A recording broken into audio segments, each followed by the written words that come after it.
Cette vidéo va vous montrer comment créer une question de type calculé avec des choix multiples. Tout d'abord, vous devez avoir un test de montée qui est une coquille. Vous pouvez cliquer sur modifier le test ici s'il n'a pas encore de questions.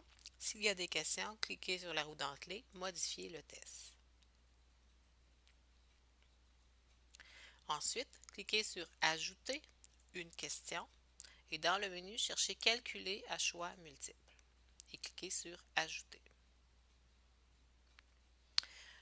Pour le nom de la question, vous devez taper un nom qui va servir à repérer votre question facilement parmi 400 questions. Vous pouvez utiliser un système de notation, par exemple le numéro du cours, le chapitre, le sujet,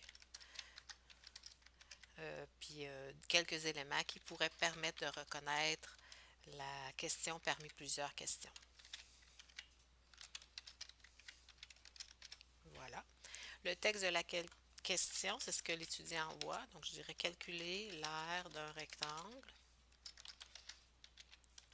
de base de un espace pour la variable centimètre et de hauteur de pour la variable centimètre point. Comment on met pour mettre une variable? Bien, on utilise l'accolade. Donc, accolade, je vais utiliser une autre lettre, par exemple. Je pourrais utiliser le nom complet, mettons base, fermé accolade. Je pourrais utiliser l'accolade hauteur, fermé accolade. Donc là, à ce moment-là, le nom base et le nom hauteur deviennent des variables. Et lorsque l'étudiant va voir la question, cette partie-là ici va être remplacée par un chiffre, ainsi que cette partie ici va être remplacée aussi par un chiffre. Donc, je vais faire un copier. Est-ce que je veux une seule réponse? Oui, parce que dans l'air, il y a juste une seule réponse, mais je pourrais avoir plusieurs réponses autorisées dépendant du type de question. Je peux choisir la numérotation comme je veux, par lettre, par chiffre, par I.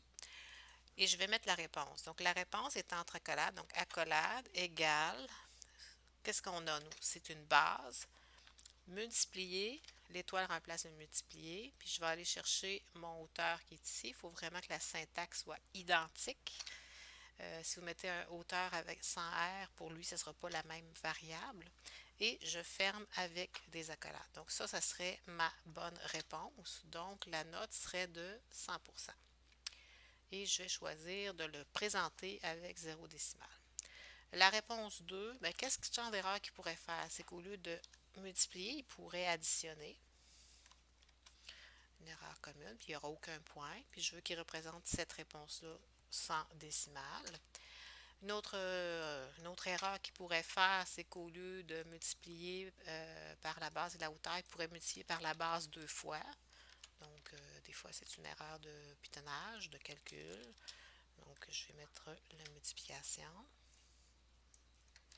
Une autre erreur qu'il pourrait faire, oups, il faut que je mette à 0 décimal. L'autre erreur qu'il pourrait faire, c'est que la base soit additionnée à la base. Comme quand on, mettons, s'il avait voulu faire un périmètre, mettons, 0. Et je pourrais en mettre comme ça plusieurs choix de réponse. Je peux ajouter autant de réponses que je veux. Les champs de réponse qui sont vides ne seront pas affichés. Donc, si j'affiche 3 champs de réponse supplémentaires qui m'en fait 8, mais si j'en ai 4 qui sont vides, il va en afficher quand même juste 4. Je vais enregistrer les modifications et continuer. Donc, tout a l'air comme correct.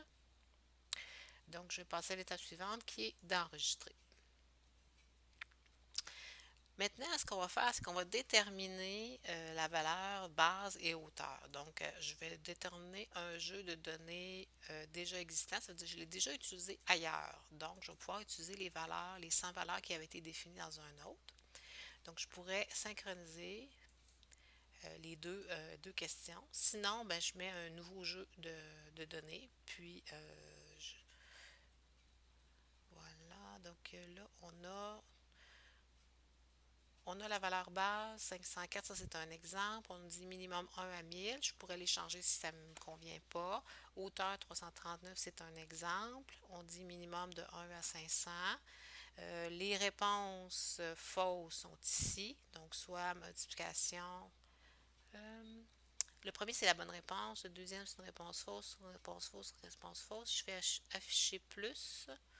Je vois tout le détail. Donc, ça, c'est une bonne réponse. Ça, c'est une fausse réponse. Ça, c'est une fausse réponse. Ça, c'est une fausse réponse. Bon, j'ai mes fausses réponses. Et là, on me demande, est-ce que vous voulez réutiliser les valeurs précédentes si possible? Moi, je vais dire que oui, dans ce cas-là. Sinon, on pourrait régénérer et forcer des variables non partagées uniquement ou régénérer des valeurs qu'on a. On va ajouter des jeux. Donc, des jeux, c'est des couples. Vu qu'on avait deux variables, on ajoute des couples de nombres. Donc, je vais en ajouter, mettons, je veux que ce soit varié. Je vais en ajouter 30. Fait que je vais ajouter le nombre de 30. Si j'en ai trop, comme là, j'en ai 100 parce que j'en avais ailleurs, je pourrais dire, ah non, j'en ai trop, je vais en supprimer 20 puis je vais en garder juste 80. Mais je pourrais dire, j'en supprime 20 et j'en garde juste 80. Voilà, là, je suis rendue à 80. Il faut afficher au moins une valeur, mais je pourrais les afficher tous si je veux. Donc, si je redescends, je vais voir les jeux de données que les réponses vont apporter. Donc, c'est quand même des choses qui ont du sens pour moi. Et je vais cliquer sur enregistrer. Ma question, elle est prête. Maintenant, on va faire le test. Je vais cliquer sur test de démonstration. Faire le test. J'ai une seule question. Donc là, on me dit quel est l'aire d'un rectangle de base 590 et de hauteur 325. Et j'ai mes trois chiffres qui sont ici. Mais je vais prendre un guess. Je vais dire c'est peut-être lui. Je peux effacer mon choix, revenir dire ah, c'est peut-être lui. Ouais, c'est embêtant. Non, je pense que je vais dire que c'est lui. Puis je vais faire terminer le test. Je pourrais avoir plusieurs questions sur chacune des pages. Tout envoyer, tout terminer. Il va le corriger. Quelle est la réponse? Ah, c'est mal. La bonne réponse était 191 750. Donc là, je pourrais refaire le test jusqu'à temps que je l'ai. Donc, si je termine ma relecture, que je refais mon test, vous allez voir que les chiffres vont avoir changé. Donc, je clique sur mon test. J'effectue le test à nouveau. Vous voyez, j'ai des chiffres différents. 201 fois 100, ben là, ça c'est plus facile. Ça va être D. Et vous voyez que les réponses ont été mélangées aussi. Ça, c'est important. Et je fais terminer le test. Tout envoyer terminé. Et j'ai la bonne réponse cette fois-ci. Et on me dit la réponse correcte est 20 100. Ce serait peut-être intéressant de rajouter des rétroactions pour expliquer pourquoi les réponses ici sont mauvaises et pourquoi ici la réponse elle est bonne, tout simplement pour compléter l'explication. Voilà, c'était les questions